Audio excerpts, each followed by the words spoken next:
Hi, everybody. It's Dr. Laura with Connect My Brain. So glad that you're tuning in.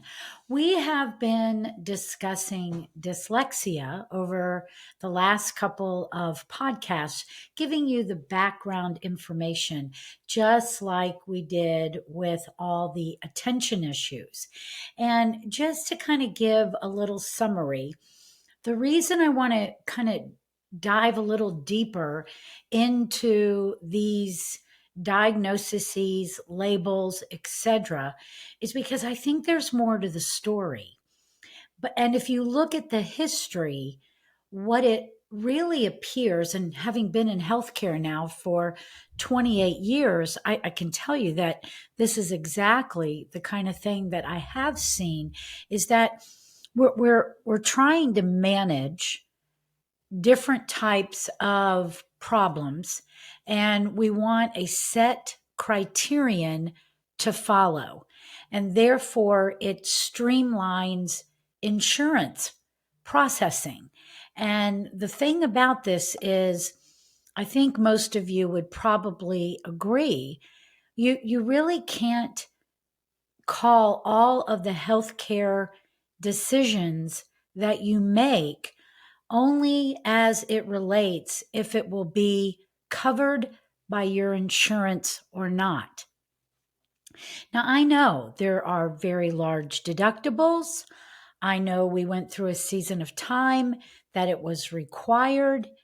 I know that you spend a lot of money on monthly payments, but I can tell you, in the big picture of things, you also then get funneled in to only one type of a program.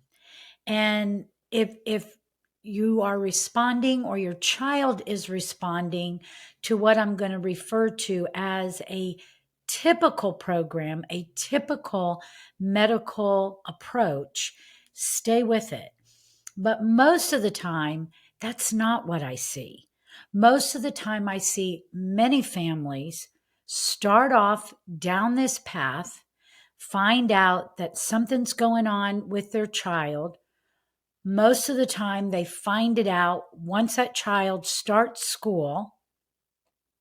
You may have had some gut feelings, but then when the education arena starts pointing out different types of things, like your child is having trouble reading, your child is having trouble paying attention, your child is disruptive, your child has a lot of emotional meltdowns, then it's almost like you feel like you have to do something about it. And most of the time, you start down that traditional path because you're not really sure what else is out there. And that's where someone like myself steps into the picture and can open up and show you different types of perspectives in looking at what is going on with your child. And the one thing that I continue to talk about over and over and over again is the developmental process that your child goes through. You went through it as well. This is not genetics that we are talking about. We are talking about the circuitry of the brain.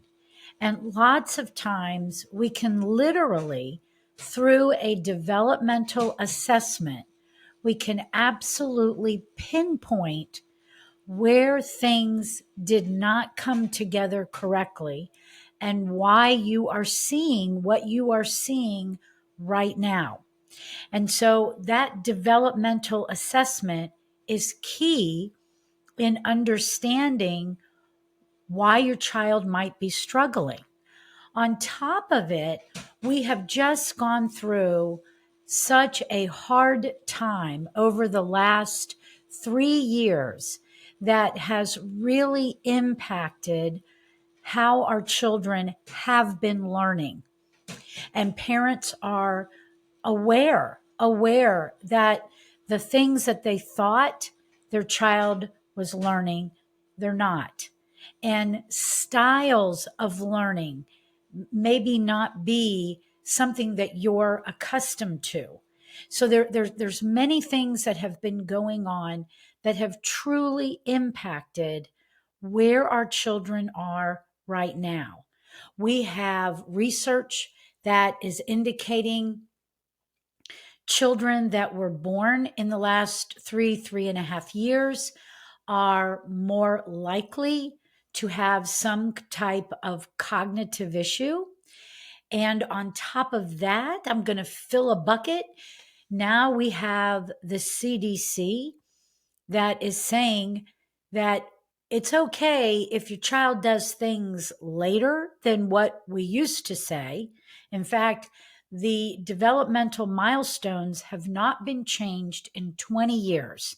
And now all of a sudden, we're changing them. And some very important aspects of development have been completely excluded. And my interpretation of this is to normalize what is actually happening to your child. And I really want to put up a red flag to that. And that's why I'm doing a deep dive on these types of labels so that you have a little bit more information that you can use in making a decision. What is going to be your approach when your child does have problems? Now, I am not saying those problems are not there, because they absolutely are. I've watched in this 28 years of practice, I've watched stats change on the world of children diagnosed autistic go from 1 in 120 down to 1 in somewhere between 20 and 30. I have seen 1 in 5 children are going to have trouble learning. Back in 2016, Atlanta, Georgia, where I'm located, we were number 1 in children getting kicked out of kindergarten. So I am not saying the problems don't exist. What I am saying is that I don't think it's the appropriate approach to put them all in a box and check the box just so you can get a label, so that maybe you can get some services and maybe you can use your insurance card. Because what I see in that arena is some things are addressed, but the root is not addressed, and that child will not reach their optimal ability. And I believe that if you really look at this development, you will be able to pinpoint what the root is and work on it. And especially the earlier you start, the easier it is. So, where we left off was how, again, dyslexia, like attention issues, have been put under the canopy of mental disorders, with a few subtypes to include that this was really focusing on reading issues. And I brought into that podcast all the different players that were involved in some secret meetings, as well as finally coming together in order to get it into the diagnostic statistic manual, so that when somebody was going to diagnose this from a medical professional level, that they would have a specific code to use, and therefore it would get documented, and whatever services were going to be recommended could be recommended at that time. So typically what I like to do, there's 2 podcasts on the history. Please if you're kind of tuning into this one and you want to get that understanding, go back and listen to the previous two so that you can understand the history involved, the timeline of how some of these things come to be part of how they're managed. Where I want to start off today is going even deeper, because when I look at a child that is coming in to me and they're either going to specialty schools for dyslexia, one of the, or they're it's just suspected that they have dyslexia. One of the things that I learned very early on as I was getting advanced training in pediatrics was that there is a very important process called lateralization that is needed in order to organize the brain. Now, again, when we talk about these different time periods, something called lateralization, it is an innate process that goes on in the body, okay? In the body, the brain, the circuitry. And we don't want to drive these types of processes because it's just like looking at a developmental milestone and making sure that when you look at it, you're knowing that your child should roll at this time, your child should crawl at this time, your child should stand and walk at this time. There's timelines.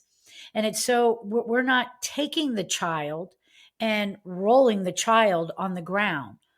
Now, let's also understand that when we have children that are in developmental delay, and if parents start early and we're working with a baby that should be rolling, we can absolutely use what they should be doing as part of the therapy. But in a perfect model of what is expected in development, it is innate. It is something that should happen. So we've talked in previous podcasts also about pruning, and pruning and lateralization go hand in hand. So while babies are in the womb and then the first few years of life, they've got really big heads and there is a lot of neurons. And there's more neurons in the first 3 years, including pregnancy, than any other time. Well, we don't get to keep all of those neurons. Whatever practices together, wires together, and becomes that circuitry for the individual. Lateralization is on the other side of that process, which shows us how well the brain was organized during that time. So, what we can do on the outside is we can look at the eye, ear, hand, and foot, which should all be on one side. And that would give us expected lateralization. When I look at children that are carrying the diagnosis label of dyslexia, I would say the majority of the time, they have not declared all of their dominance to one side. And the greatest confusion for the brain seems to be when it's either the eye or the ear or both on the opposite side of what the hand and foot are demonstrating. Okay. So eyes and ears are our special senses, and they provide electrical impulses to the brain. The hand and foot, that's going to be our gross motor, our fine motor, our physicalness, but it's still equally as important. You can do a very simple little test. And when we get to the end of the podcast today, I'm going to go over that with you. In addition, you can also go over to the website connectmybrain.com, and over on the podcast tab, you can download Dr. Hansen's guides to developmental milestones. and or guidelines to developmental milestones, and look at it. Now, it is not all inclusive because there's so many things that can go on, but I can promise you crawling is on there because crawling is incredibly important. In fact, I'm actually going to do a little ebook on crawling. And we've been doing some posts on our Facebook page about crawling. It is very important to get the communication talking to each other on both sides. And that too is part of the coordination of the circuitry. But what I'd like to kind of back up a little bit to not just be me telling you that part of it. If you remember the Orton Gillingham approach, there were also some information that they researched as it discussed this idea of lateralization. And I'd like to share that with you. So back in 1937, Orton observed both directional difficulties and inconsistent manual preferences in dyslexic children, and he was the first to propose that incomplete specialization of the cerebral hemispheres was the source of the dyslexic reading problems. Okay, so even though back in our history, that wasn't really discussed in other research articles, Orton's work was actually referenced. There was another researcher, Critchley, if I'm saying the name right, in 1968 found that dyslexic children demonstrated incomplete cerebral dominance. And then it goes on to give you the percentages and that they had a wide range of slight neurological disorders, including immature motor skills, spatial difficulties, and perceptual plasticity. He suggested that these disorders may be due to lag in cerebral maturation of dyslexic children. Wow. Okay. So, what I'm going to do, I'm really going to encourage you to go make sure you watch this particular podcast over on YouTube. And because I'm going to show something now. And of course, I also will talk about it for the podcast audience. But what I'm showing, we have a piece of diagnostic equipment called Right Eye. And what I'm showing right now is what happened when a child read a paragraph on whales. And I'm going to go over here to the gaze and I'm going to actually click on it. And so if you are watching this on YouTube, you see what's happening. If you are just listening on the podcast, the way this machine works is it actually is recording what the eyes are doing when the child is reading. Now, what is really great, even though if you're watching this, you can see how the eyes are being focused through this little green box and they're going back and forth. So the child cannot follow a line of print. Now, he is not diagnosed dyslexic, but I brought this one into our discussion today because I think it's really dangerous when we talk about different labels and then we just exclude the rest of the body. And we only keep it in this capture of mental illness. And, you know, when a child gets diagnosed with something, you are not going to be able to have that diagnosis removed unless you go back to someone of equal standing and they decide to remove it. And when your child walks through life with that type of a label under a mental disorder, there are things that are going to impact their life as a result of it. So, for example, I'm a doctor, and I can tell you on my on my malpractice insurance, as well as any other organization I might connect with. It's a question, right? On every single document. Have you ever been diagnosed with a mental illness or mental disorder? So just keep that in mind. And my passion is to tell you that investigate.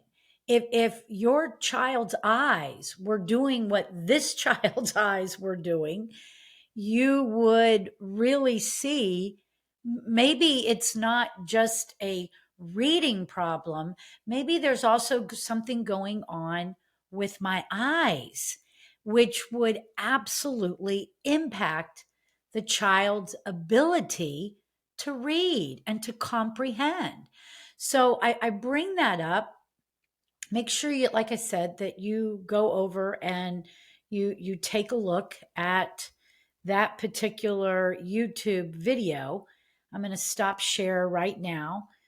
But it's very important to understand that you have to look at the physical part of the body that is responsible for doing these activities so that you can see if that perhaps is the problem. Now, we can't talk about the eyes without bringing the ears into the equation. The reason why is because we talked about lateralization, cerebral dominance, the eye, ear, hand, and foot. So the ear is also incredibly important because the eyes, the ears, and the vestibular system are all intimately connected. And typically, when one is off, the other one is off. So, one of the things that I find in children with dyslexia, especially if it's the ear, if the brain had interpreted that there was supposed to be cerebral dominance on one side and the ear is off to the other, that really creates the confusion between the primary and the non primary pathways for auditory processing. In it, the information that is collected right from the ear itself, this information of what we hear, this is very quick, and it also it's typically made up of all of our myelinated fibers, and the the myelinated fibers are the white matter of the brain. And we've talked about this in other podcasts, especially with our children today being on so many devices so much of the time. They've actually done research that has shown a blast, a growth of myelination where it's almost putting too many trains on the track. You have two types of matter in your brain. You have gray matter where you process, white matter is how you get things from one place to the other. So we're talking about those myelinated fibers that are going to exist where the ear is. This is your temporal lobe of your brain where auditory is processed and then taken to other parts of your brain. And if we have a situation where there are too many trains on the track, this too can create auditory confusion, auditory processing problems. I have seen little kids under the age of 2, wherever parents are, literally sitting there just sucked in to devices. Open your eyes. Look at our world today. Everybody is constantly on phones or devices, and we've done this to our children as well. So let's connect the dot here for a minute. We've got a good understanding about eye movement. We could watch how that child's eyes were just going all over the place, unable to follow a line of print. We can get how that's going to create issues when the brain is trying to do things academically. Let's just kind of summarize it academically. But you can also interrupt that process if the auditory pathways either did not get set up right or they're being interrupted, perhaps by overgrowth of myelin and changing how we are going to interpret what we're hearing in order to do our academic work. This child may also present where you are asking the child to do something and the child just stands there. That child is actually still trying to process what you're saying when auditory processing is confused or it is not following the pathway that it should be following. These are electrical impulses, and this gets set up very early. I'm going to show you another picture in just a second. So make sure you go and you look at this particular podcast over on YouTube once we get it up there. But it's really, and you know what I'll do too is I'll ask Marcy to, we'll put these pictures into the show notes. That's what we'll do. Okay. So just in case you don't go over to YouTube, I'll make sure we get some pictures for you and you'll be able to match it up through the show notes right on the website. Okay. So there's many different ways that things can get set up to create the confusion. And that again is the reason why I am saying it is so important to have a developmental assessment. Don't just take a label. If the teacher begins to say, this is what I think is going on with your child, your first stop should be a developmental assessment before we start going down the mental illness, mental disorder pathway. I do. I feel very, very strong about that because there is so much information that is letting us know how important it is for this brain to get set up. It's got to be sound, it's got to be transferred from so many different cells, and it's got to go into that ear. It's got to then go from the physical energy of what sound was captured into the ear. It's going to be converted into electrical energy, and then it's going to be transferred to the auditory nerve. Okay. So here's this child. If they didn't get set up right, if they didn't have cerebral dominance for the ear, and they're trying to capture what's being said, they may stand there like freeze frame. And then what happens next, especially when they're at school, the teacher may have said, hey, go put your homework in the bin. And the little one is standing there, okay, trying to process that information. And the teacher turns around and they haven't moved fast enough. And the teacher snaps and says, go, hey, you're not listening. Go put. Now your child is in freeze frame and they're stressed. And this is the pattern that's getting set up. So it's so important to look at your child's development. Are their eyes working correctly? Are their ears working correctly? It's only through a developmental assessment that you're going to get that kind of information. All right, so now I want to share another picture. And remember what I said. What I'm going to do is I'm going to get Marcy, my podcast manager, to insert these pictures so that you have them. Okay. So let's go. I need a different, let's see, I need this one right here. Okay. So now this is the development of the ear.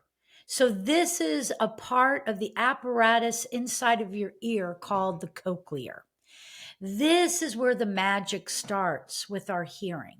When we come into this world, we hear low frequency sound first, okay? So right here, this is showing you the low frequency waves, the range, right? We hear a lot of sound. And that information is actually, so the range goes from 200 to 600 hertz. That's the low. That's what babies are interpreting when they initially get here. Okay. Now, this pink thing here, this is called your membrane analyzer. And over the first 3 years, this is literally going to lay down sound. It's going to take the low frequency traveling along this middle piece that we see in the picture. It's going to lay down, it's going to pull the low to the apex. It's going to completely reorganize sound to where now low is here at the apex, middle is out here in the body of the cochlear, and high is now going to be at the base. So the first 3 years are imperative for how sound is even going to get laid down. Wonder if your child had ear infections and now has ear tubes. That's going to influence how this is actually going to work. And that too is going to be a part of the developmental sequence that is going to play a huge part in how the eyes are going to work and how the ears are going to work, and then ultimately how the vestibular is going to work and how all three of these are going to work together. So I'm laying out the neurology. This is a step-by-step process of how the brain not only does the vision, does the vestibular, does the eyes, the ears, but it's a process to go from the brain stem, which that's where every little cherub is when they first get here, and then reorganize those brains in order to do higher function. Brains are constantly reorganizing themselves. Anytime we learn a new skill, connections between neurons that allow us to perform that skill become stronger. Things that are wired together, fire together. The flexibility to be able to bring those circuits together to perform academically, they are heightened. The flexibility to do it is heightened in childhood. This is why we try to teach children so much. As that child becomes ready to learn, we have to realize there is no reading center that magically is going to materialize in anyone's brain. Instead, it's a network of connections that develop links to existing areas that were not previously linked before. So it means that we're building an architect. Remember, I told you development is a blueprint. It tells us what that child went through in order to be able to do higher learning. They are beginning to recognize visual patterns and understand the spoken language. That's connecting our vision and our hearing to this process. The printed word is going to travel from the eyes all the way to the back of the brain called the occipital lobe, where all visual stimulus is processed. From there, it travels to an area in the brain called the left side fusiform gyrus, otherwise known as the brain's letterbox.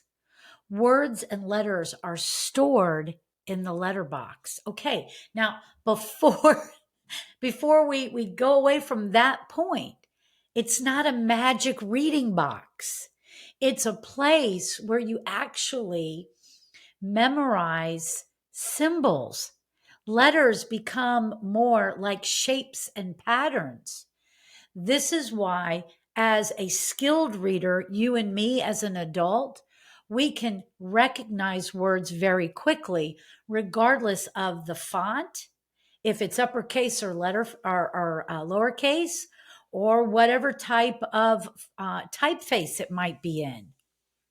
Information then travels from the letterbox to the frontal and temporal lobes of the brain. Frontal lobe is in the front, that's your executive function. Temporal lobes are on the side, they're literally right behind your ear.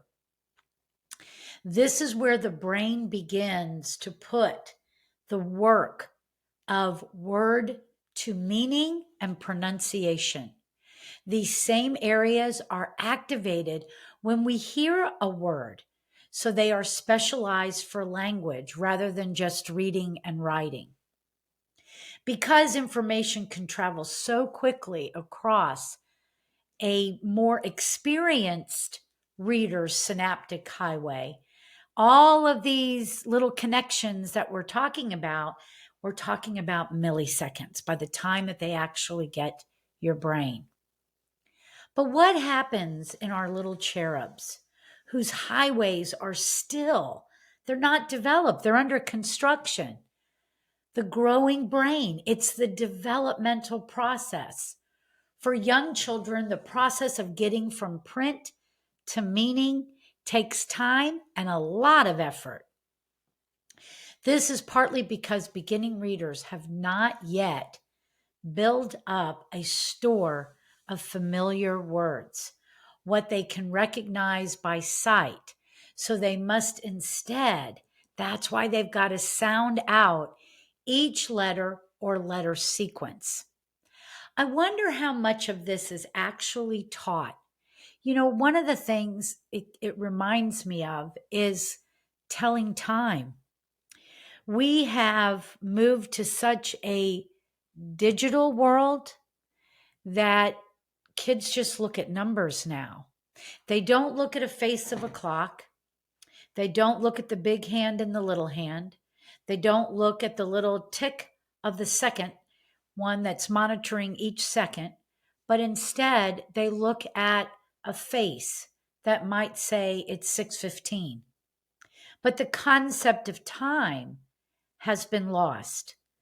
I wonder if that same thing has happened in our educational process, as well as that these children who are struggling, if we have lost some of those fundamental ways of decoding words and making the connections from the visual and the spoken language, how will I ever put letters and words together in that special little letterbox that's over on the left-hand side? Everything we do has to be practiced, like tying shoes. How many kids today really don't know how to tie their shoes? It's been a world of Velcro. So, what can Connect My Brain do to help? Well, we do a developmental assessment. We look at how your child's eyes are actually functioning. Now, we work more on oculomotor and not visual acuity, but I absolutely have great referrals to help me with the ocular acuity component. And it is very important to make sure that your child's eyes are working properly. But they are two different systems, oculomotor and ocular acuity. Ocular acuity has to do with the glasses. Ocular motor has to do with how the muscles wrap around the eyeballs. And I can tell you, even though I wear glasses, I can see with my glasses, but when I go and do my own right eye tests, my eye movements are not as coordinated as they used to be. So I do work on my eyes as well. We look at how your child is perceiving sound. We use tuning forks to see if the child can actually hear low frequency, middle, and high sounds. And are they resonating equally? And are they balanced between air and bone?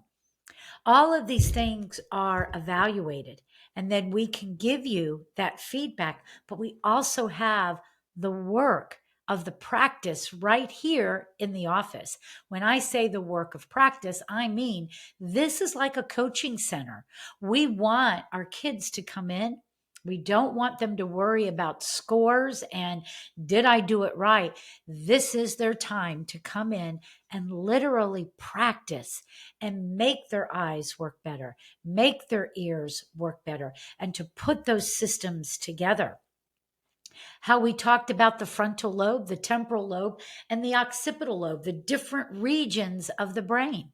We do brain mapping here, and we can show you how your child's development has influenced how their brain has come online.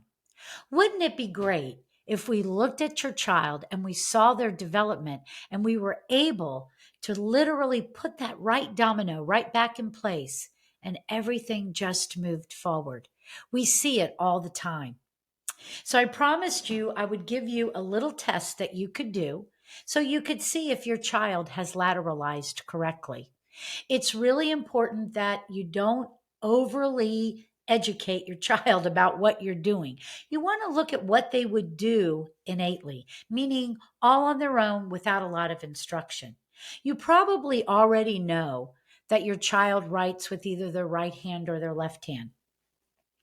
So have them write something so you can literally also look at how they're holding their writing instrument and how they navigate the page. Then I would maybe put down a paper towel roll or a toilet paper roll and ask them to pick it up and put it to their favorite eye. Lay your phone down on the table and say, pick up my phone and put it to your favorite ear. And then roll a ball to their foot and see which foot that they would kick with. The eye, the ear, the hand, the foot should all be on one side. We can do so much to help bring those brains back online and get that circuitry talking to itself the way that it's supposed to. I hope if you're worried that your child may be going down the wrong path, that you'll think of Connect My Brain. Feel free to reach out on the website, send us a question or ask us to give you a call. We'd be happy to do that. Be sure and tell us when you're available so that we can cut down on the back and forth. So I hope you got a lot out of this. If you know anybody that could really benefit with this information, share it. We've got to get our kids back to being kids and enjoying their childhood. Thanks so much for tuning in today.